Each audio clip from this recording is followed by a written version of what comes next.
Hi, and welcome to Hudson Institute. My name is Riley Walters. I'm a senior fellow here who covers Japan and Taiwan on a myriad of issues from economic to security.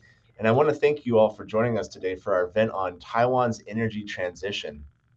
Taiwan, a small island no larger than the state of Maryland, isn't exactly abundant with resources. And so a majority of its energy supply is imported through the import of coal, liquid natural gas, and nuclear as well.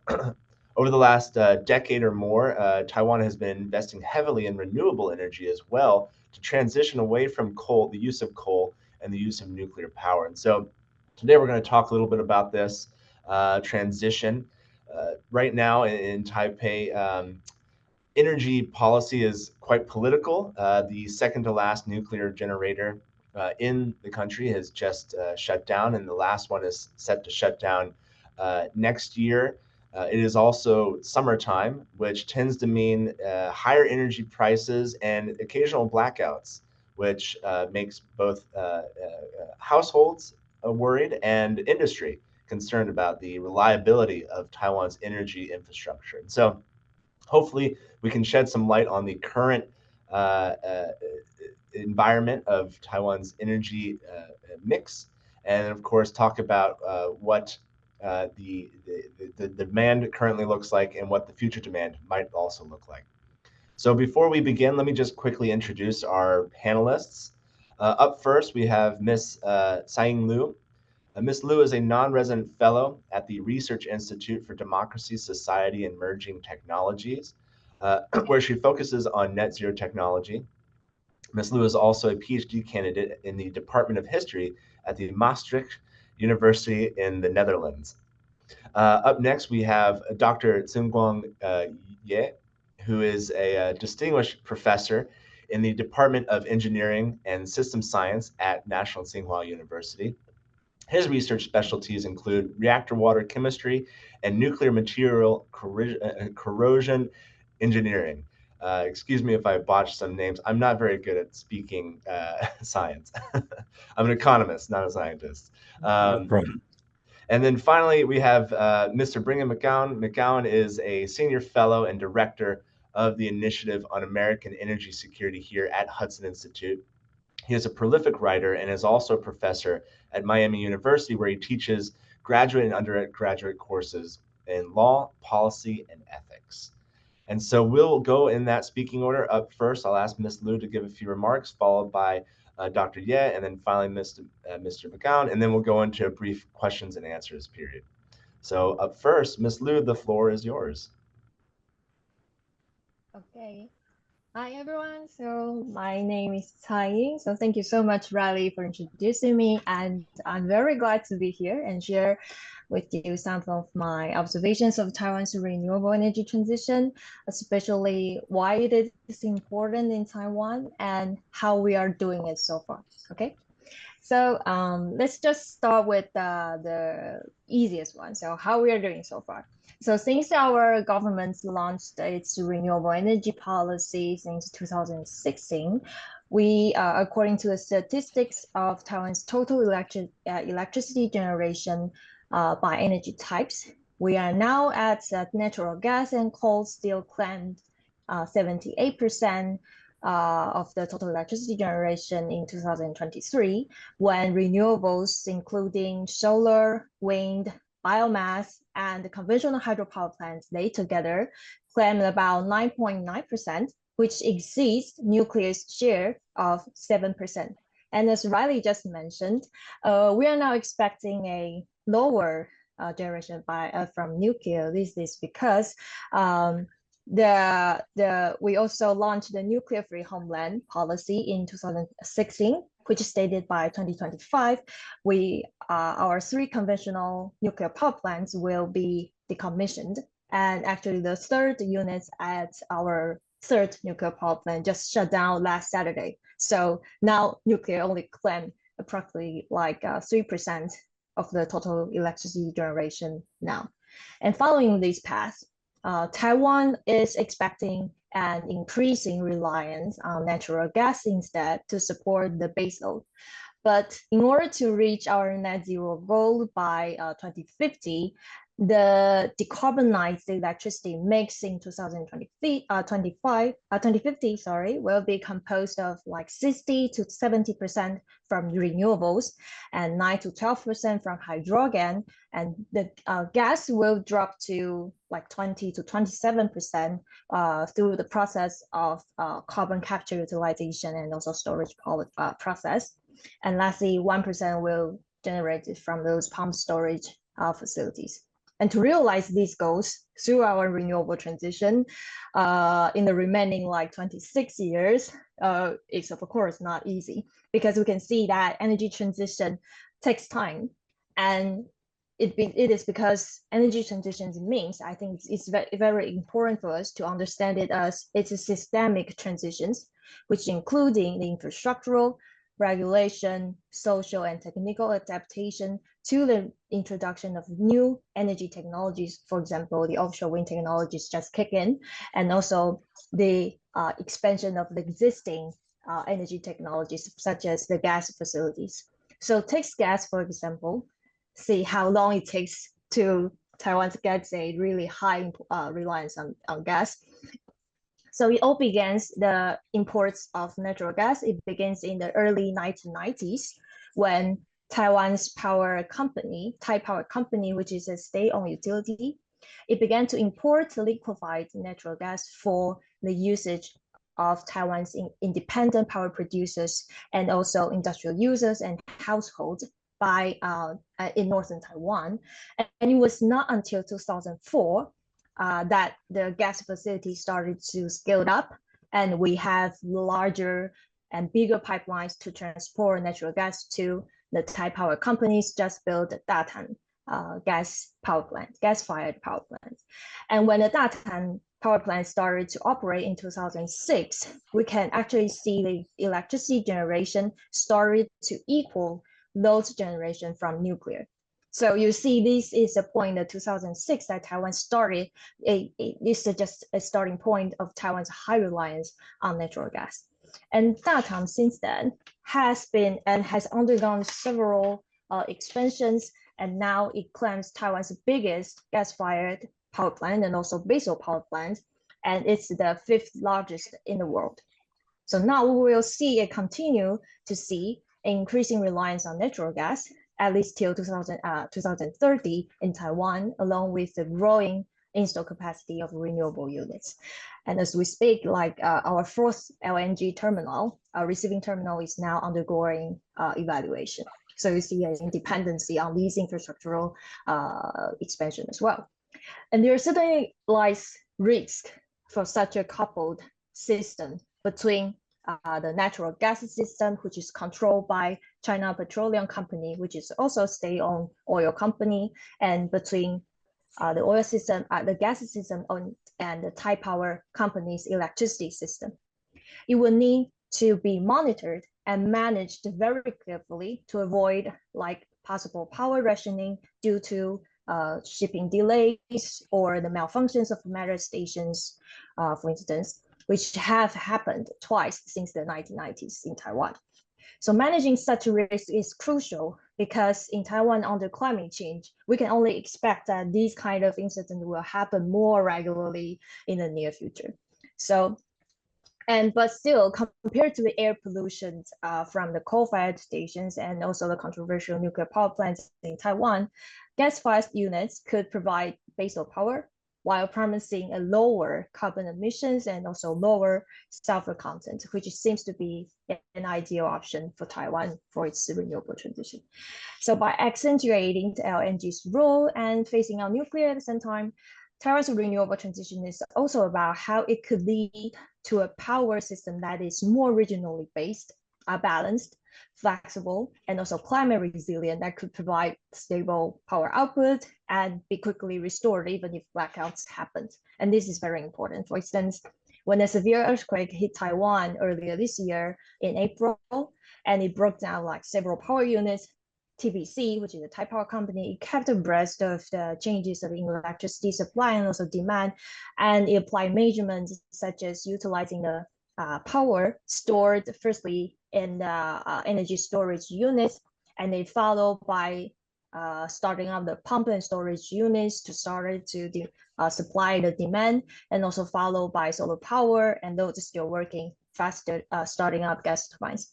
And these all happened within only 1 hour, and TPC was able to use this kind of flexible system to maintain the power output, even when these kind of malfunction happened.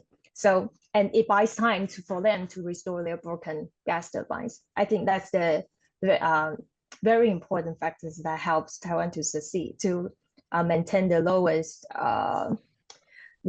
damage on its power system earlier this year.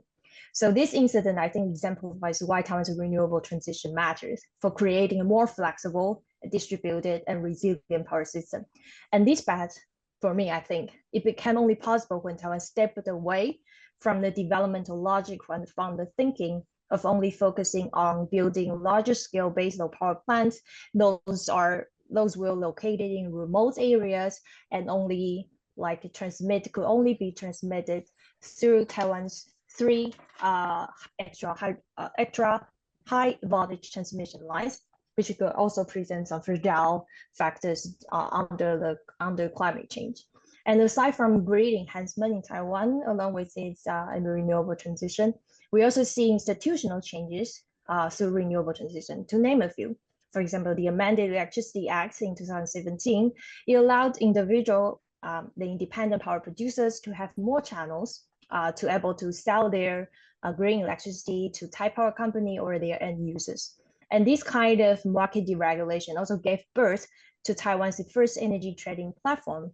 It allows transactions for ancillary service as well as electricity reserve capacity to ensure Thai power company would have more flexibility when it comes to dispatching, and also thus ensuring stability of the grid frequency.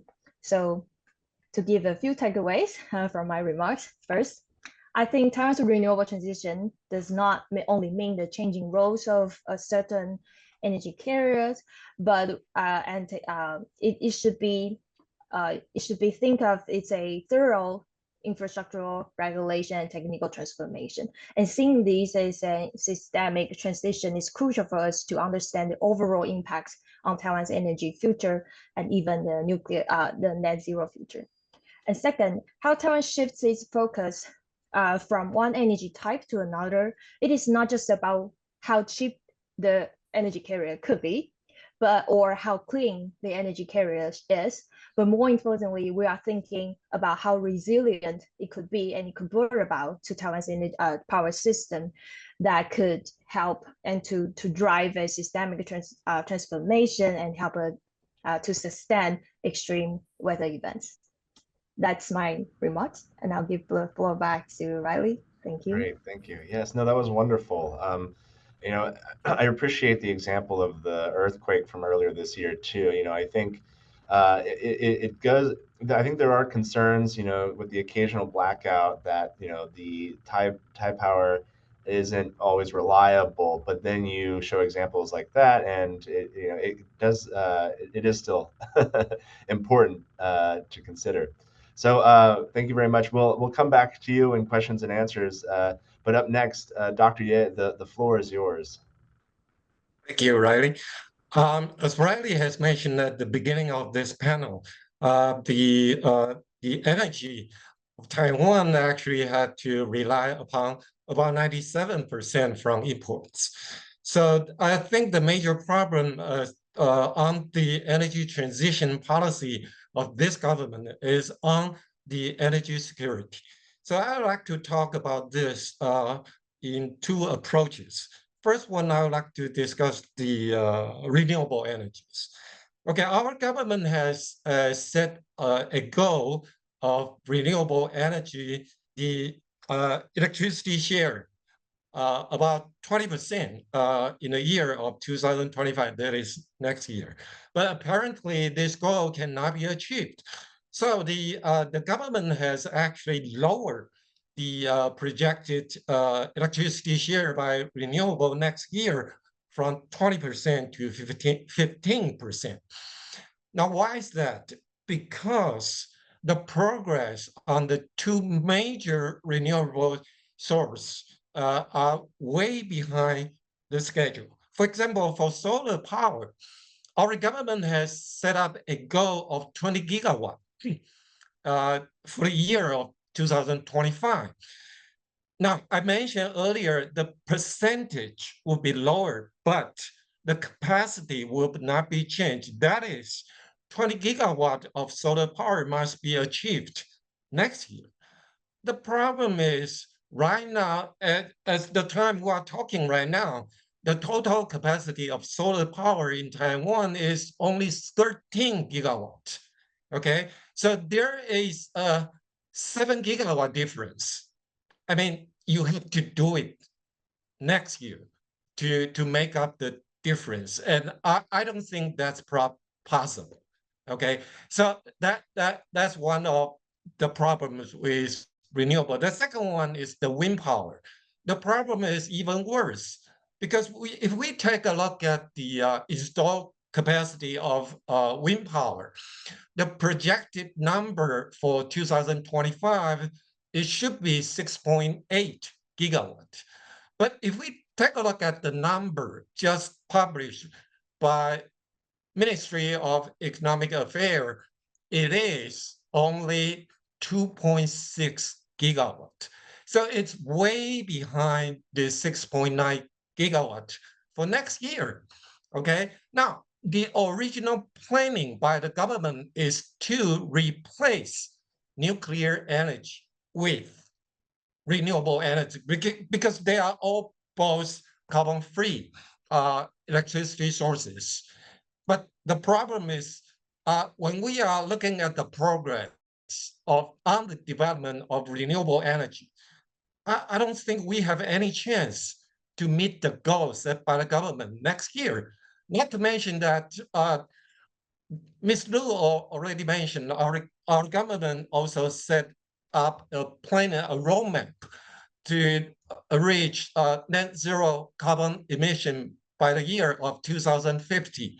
And the goal is even more ambitious. And so I think the difficulty is even higher. Okay, so I think the government should face the reality. Okay, you are not going to replace nuclear energy. I'm talking about the total electricity production. Okay, so you are not going to replace the generated electricity by nuclear with renewable energy. So what I'm thinking right now, and my suggestion to our government is that you need to vet all the current nuclear power plant to have a chance to apply for license renewal.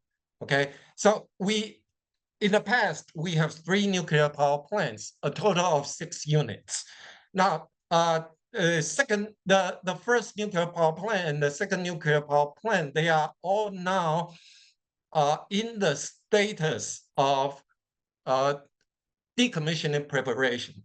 Okay, they are not in the process of decommissioning because we still have this problem of spent fuel still inside the reactor core, so they cannot do anything on these stopped nuclear units. Now, the last nuclear power plant in Taiwan right now is the Ma'anshan nuclear power plant, the third nuclear power plant. And Unit 1 was shut down just last Saturday. Okay, and we have another one that is being operated, and it will be shut down May next year. And then at that time, in May next year, we will be in the nuclear-free homeland eventually. But I am very, very worried about the electricity at the time of May next year. We are beginning to see problems actually for the past few years, especially this year. In April 15th, okay, just about 2 weeks after the big earthquake on April the 3rd, we had a reserve capacity on that evening. Okay, in the evening, you all know that solar power, it just doesn't work. So in that evening, we are on the verge of electricity rationing, okay? And because we have only a reserve capacity, in terms of percentage, we have less than 5%, okay? And so that was in a critical status at that time. So what did Taiwan Power Company do at that time? Because they had several units that was shut down due to, for example, maintenance or some malfunctioning.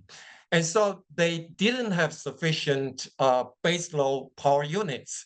So what they did is they extract electricity from pump and storage units. That also the critical measure they took at that time is they lowered the voltage provided to every household. So that is the voltage step down. That is not a usual way to keep the electricity sufficient for everyone, okay? So for example, the regular voltage provided to each household, it should be 110 volt in Taiwan. But at that time, we know the voltage was lower down to only 105, just to meet the demand by the public. So you know how critical the electricity by provided by Taiwan Power Company has been so critical for the past few years. So with this, the development of renewable energy, that is way behind the schedule. So the government, the Ministry of Economic Affairs, they told us, you don't have to worry because we have sufficient gas-fired plant units, okay, planned along the way, even after the shutdown of the last nuclear units. So according to the latest national electricity supply and demand report for 2023, inside this report, we saw that the government plans a total of 30 gigawatts, okay, from this year to 2033. For the next 10 years, they plan a total of 30 gigawatt of new builds. And the total capacity of units to be decommissioned is only 15 gigawatts. So you would think, well, that's no problem for the electricity demand for the next 10 years. But that is not the case, because for the 30 newly installed units for the next 10 years, only half of them have precise locations. So we know where they are going to be built. The other half of the new builds inside this report, inside this national report, we don't even know where they are going to be built. So we just saw numbers, in this report, and to let people know, oh, the government has sufficient, planning for the electricity demand for the future. But we don't really see how they are going to meet the electricity demand, because I said half of the installed capacity, we don't even know where the new units will be built.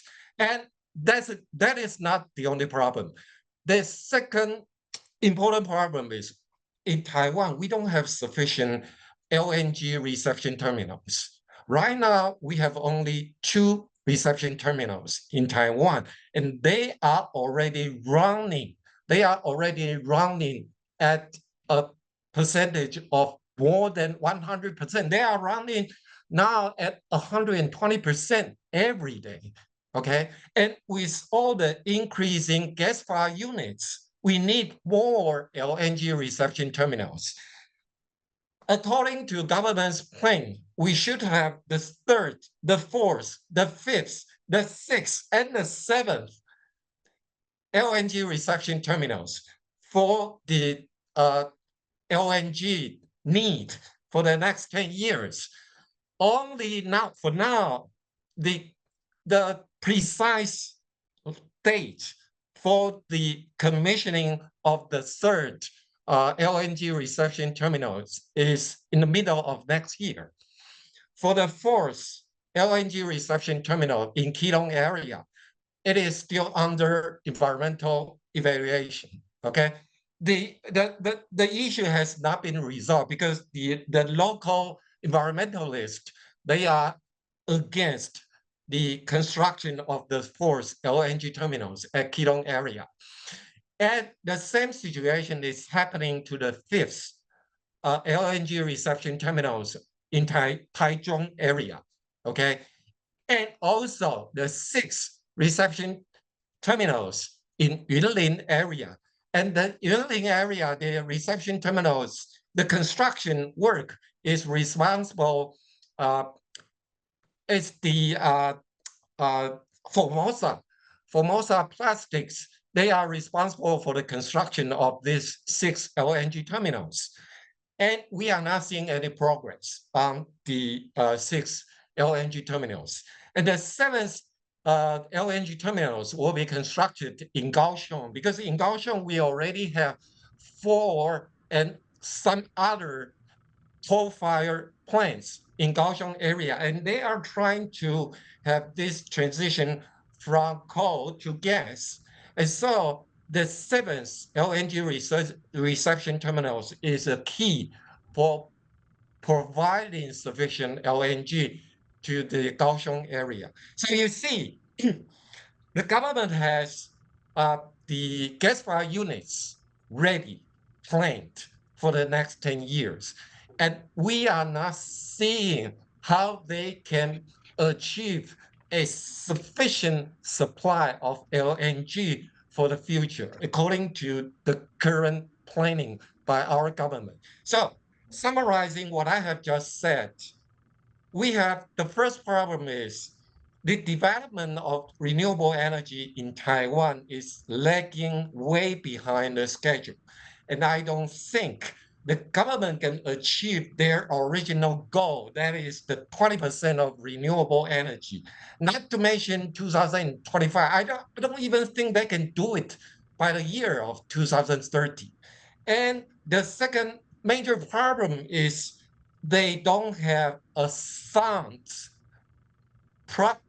project for providing sufficient LNG for the next 10 years. So what I'm suggesting here is when you are not ready, you have to make sure you have stable electricity supply for the future. And so that is why I'm saying this to our government constantly for the past few years. They should consider license renewal for all the nuclear power plants, including the 2 plants that have been shut down for decommissioning. They should restart the 4 units in the north, and also to keep the 2 units that is contained in the southern tip of Taiwan, the third nuclear power plant, to be running even after the expiration of their operation license in the year of 2025. All right. Well, thank you very much. Yeah, that's the thing about targets, right? Is sometimes they're much more aspirational. It's definitely easier to look into the future and sort of future cast what you think the energy mix could be, but it's actually much more definitive to say that a nuclear power plant will shut down by this date than to say we will have much more solar or wind energy by this date. It's definitely a bit of a difference. So really Exactly. appreciate those comments. Yeah. And is to your point about this government, it is a new government in Taipei. This could certainly be a time for the Lai administration to sort of break out differently than perhaps the Tsai administration on energy, and not necessarily, make waves, I guess, but maybe perhaps it is time for a review of those targets. Anyways, we'll get back to that in the questions and answers. Finally, Brigham McCown, the floor is yours. Why don't you bring us home? Yeah, thank you so very much. First of all, thank you for the opportunity to be here with you all and to speak today. This is fascinating. And Taiwan's journey in shaping its energy policy, to me, is fascinating. It's marked by strategic shifts and technological advances, and there are both challenges and opportunities for securing its energy future. And I think, like many countries, including the US, Taiwan has gone through several broad phases. You had that post-war industrialization after World War II, primarily on fossil fuels and particularly oil. And then, that shock of the 1970s when it comes to oil, we all had to rethink that reliance on oil. And the government in Taipei diversified its energy sources. Coal, natural gas, and nuclear power, right? And then sort of if we go into this modern era, and again, the world is tracking in this direction with an increased focus on sustainability and reducing greenhouse gas emissions.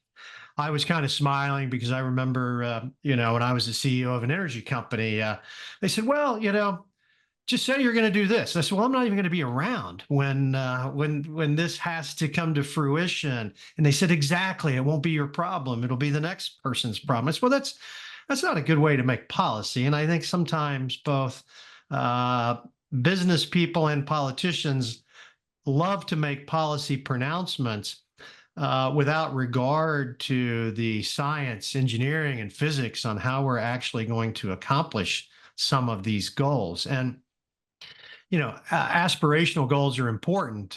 We look back to our country with NASA's moonshot. You have to pick a target to get there, but I think we also need to understand that sometimes those targets are just that, aspirational. And some of these ambitious targets for transformation are going to be very difficult to come by. And I think our starting point for this energy discussion, kind of tying this all together, is the criticality of a comprehensive and strategic energy policy.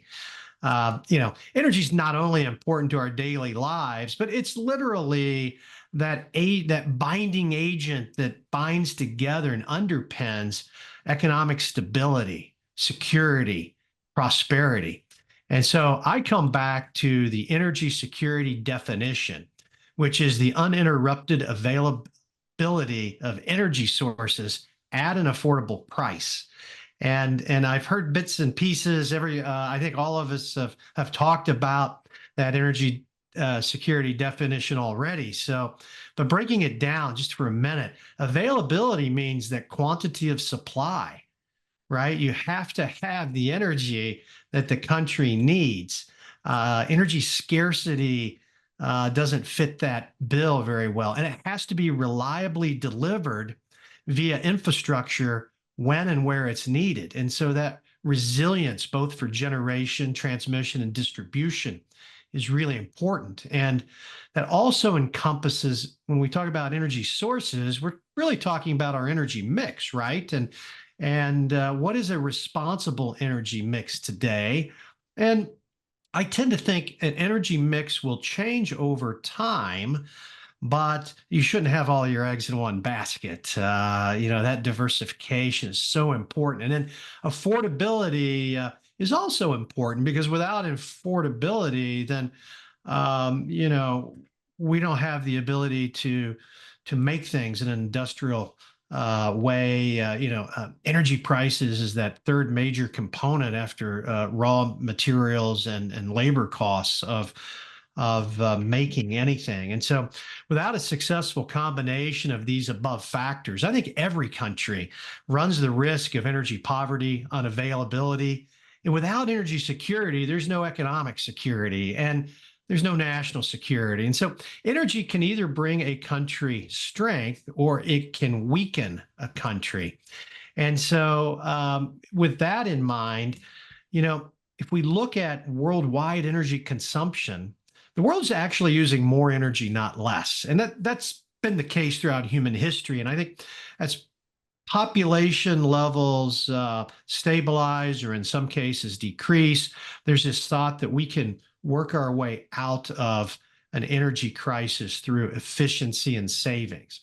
But technology, AI, data centers, this is all increasing. They're not decreasing energy consumption. So while I think energy savings is important, I don't think there's a way to save yourself into a better energy position. And when we talk about the energy transition, I often ask a question, are we in the midst of an energy transition?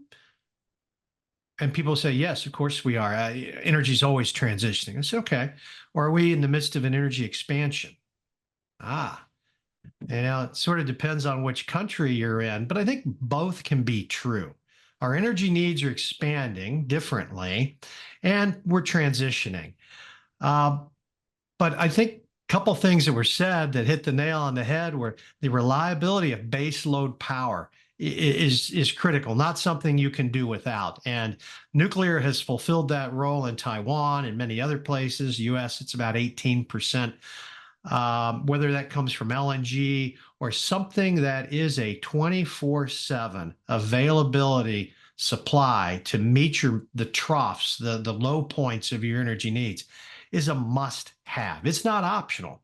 And at the same time, you have to have that dispatchable power. You have to have that excess availability to move power. And so I actually think the future is a combination of an energy mix that recognizes the important role of decarbonizing with solar, wind, other renewables, plus carbon capture technology. But the reality that we have to still continue to use fossil fuel hydrocarbon power for the future. And, if you look at the world energy statistics, we used more coal last year than ever in the history. The death of coal has been predicted many times, but it's not there. And you look only to the mainland to see the exponential rise in the use of coal and other hydrocarbon fuel sources. So I think that the energy transition is important, but as long as we keep in mind that we may have to shift those goals, and following Fukushima, even Japan has sort of come back to say, well, wait a minute, we may have been premature on phasing out nuclear power. And we have to understand that modern next-gen nuclear facilities are very different from the power generation stations of the 1970s. And the research continues on fusion reaction and other aspects too. So with that, I'll stop talking. No, that was great. Thank you very much. And thank you all again. Let's go into some questions and answers. I'm going to kind of take the prerogative as the only person on the panel here to ask some questions. I thought this has been a wonderful discussion. I'm actually looking forward to writing more about Taiwan's energy transition in the upcoming weeks. So let me start with you, Ms. Liu. We talk a lot about the renewable mix, and there is, I love the Ministry of Economic Affairs. I think we all kind of look at their energy statistics, and it's just jam-packed with information. It's beautiful, honestly. It's like one of my favorite reports of any government agency in the world. It's just so much data. It's beautiful. Anyways, within that, it talks about the breakdown of Taiwan's energy mix between, coal, LNG, nuclear, solar, hydro, wind, and others. And when we look at the renewable side of this, the growth over the last, I would say, 5-6 years has really been actually in solar. I think a lot of people talk about wind in Taiwan. They talk about European companies investing or Japanese companies investing in Taiwan's wind capacity, but really the growth in new energy in the renewable side has been in solar. I'm no expert, but I believe that there's definitely a scarcity of land in Taiwan for solar. And so can you maybe talk about how some of the difficulties that companies or investors or the government's facing as they look to develop solar? Is there any risk of their reaching capacity soon? Is there not going to be enough space? Wind, for example, too, it's volatile, especially offshore. It's the seas are not a tame beast, if you will. And so maybe can we talk a little bit about how those have been coming on and projected growth in those industries? Mm-hmm. Yeah, sure. So to answer Riley's questions about, I think I'll talk about wind first. So you see that how wind's install capacity, especially those onshore and offshore wind energy, why it's so slow and why it's like a very lower install capacity compared to solar. One of the reasons is that our government started to launch its offshore wind energy project since 2011, and then but we started to build our demonstration projects in 2017 and 18, but then we experienced the COVID. The pandemic actually stole all of the construction, at least for 2 years. So so in the beginning, we are actually expecting our first large scale offshore wind farm will be operated like in 2020, but actually we have it only till now, and this is all because of the pandemic. So I think that's one of the reasons slow down the construction phases of offshore for sure, because we needed a lot of labor and also technicians coming from all of the countries abroad. And then we also expecting the companies to use more localized elements and also materials that was manufactured by our local companies. And that also gives some like a higher threshold for foreign companies to actually achieve these goals, and not so that would also delay some of their construction, their bidding, because they have to find their suppliers, which is also meet the standard of production.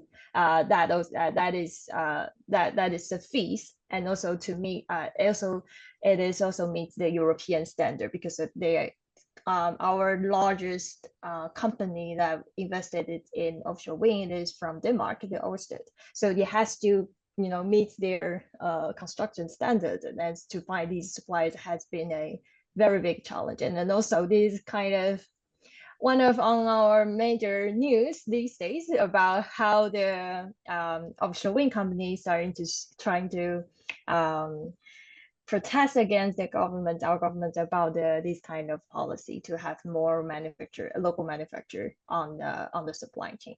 So this is why we're doing so slow about offshore wind. And about solar, you see a very larger share of farm that generated by solar power. It is because because we have limited land mass, so we're trying to combine the fish ponds or the probably not used or be polluted from land, and to use it to install and to subsidize those developers to build the solar panels on these land or the fishing ponds, and to trying to create kind of an ecosystem for a co-evolved agricultural or the fishing economy with the solar panel system. So this is why we have a rather quick, faster installation of solar panels that since early 2000s. And then we're now trying to push more about the rooftop, the solar panels that could be installed on rooftop that would actually open up more spaces in Taiwan and to have more solar power. Like Professor Ye just mentioned, we're trying to push forward to 20 gigawatts, 2030. So that's the way the Taiwanese government trying to do it, by facilitating the rooftop solar power system, but that will need some of the regulational changes according to the, how we could, how should we regulate, to give the some regulations about, how much, about the size and also about the security and the safety of these rooftop solar panel systems. So I hope I have already answered some of your questions. No, I'm glad you mentioned the rooftop solar.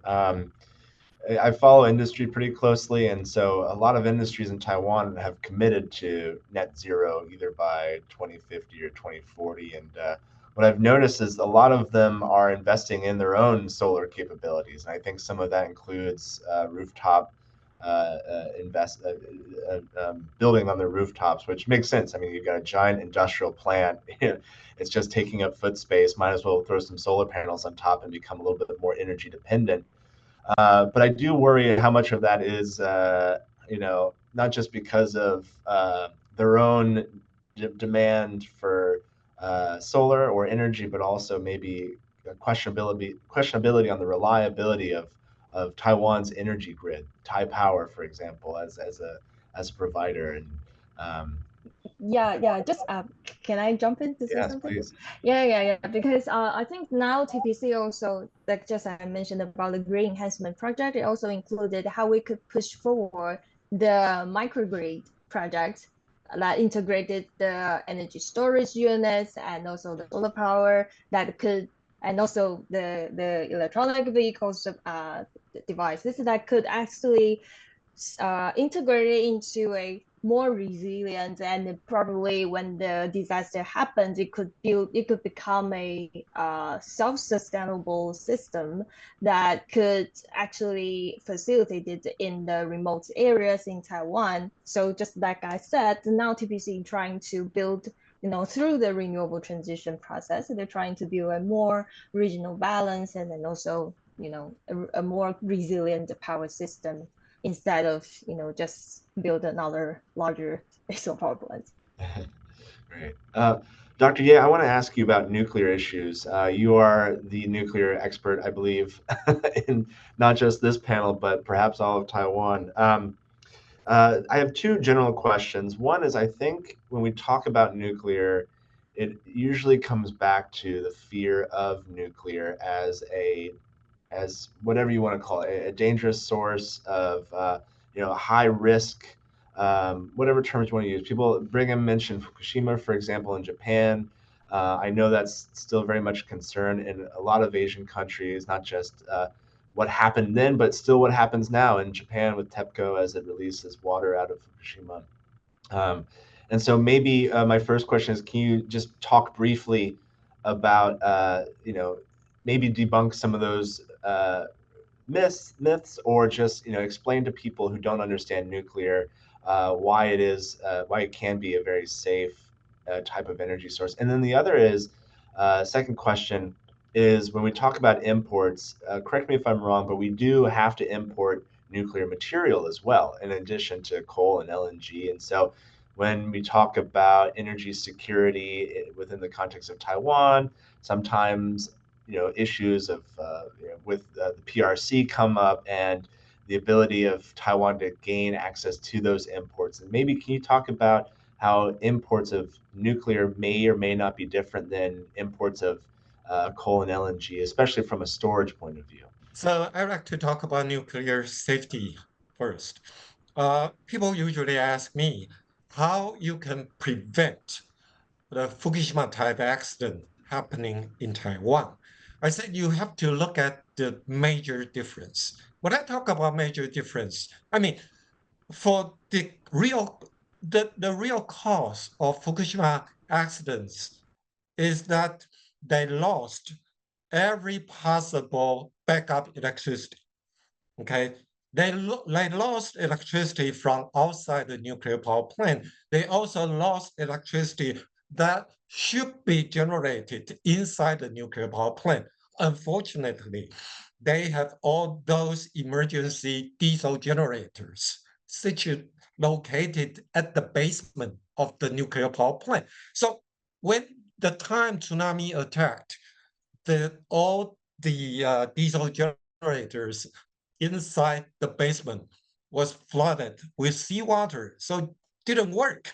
So they couldn't generate one bit of electricity to prevent the following core meltdown and also hydrogen explosion at the Fukushima site.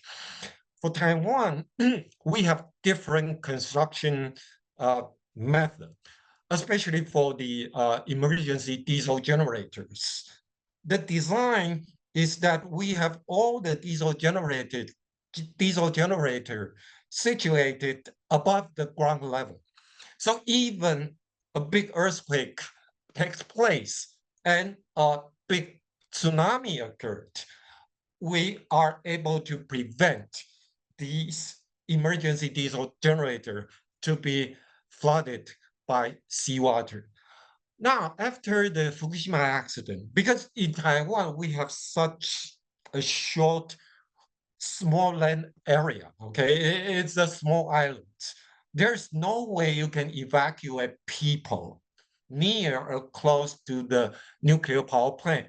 So the ultimate objective of keeping a nuclear power plant safe, we have to prevent any kind of accident to occur in Taiwan's nuclear power plant. So after the Fukushima accident, people at Taiwan Power Company, they came up with this ultimate response guidelines. Okay, this is a new disaster prevention technology. So in this URG, we have prepared all the emergency electricity sources. We have actually mobile electric cars, okay? And we have emergency pump, okay? And they are all located at higher ground inside the nuclear power plant. So when the traditional emergency diesel generator are destructed by any impossible tsunami, we still have those backup at higher ground. So the site manager, the superintendent of the nuclear power plant, the superintendent has to make a decision if he wants to engage the URG I just mentioned. So he has to make a decision in less than 45 minutes to inject seawater if they actually lose all possible electrical power from outside the nuclear power plant or from the emergency diesel generator. The superintendent of the plant has to make the decision immediately in just less than 1 hour, in 45 minutes. So the plant may not be reopened after this process, the URG process, but we can make sure the nuclear power plant is safely shut down. So we are able to prevent any further major accident taking place at the nuclear power plant. So that's how I tell people in Taiwan, you really don't have to worry about a Fukushima-like accident happening in Taiwan after all these new measures that we have developed after the Fukushima accident. In this URG technology, we have actually promoted this technology to the nuclear community. And many countries, the utilities of nuclear reactors, they are right now adopting this URG technology to prevent any possible major nuclear accident taking place in the future. The second issue you mentioned is about the imports of energy.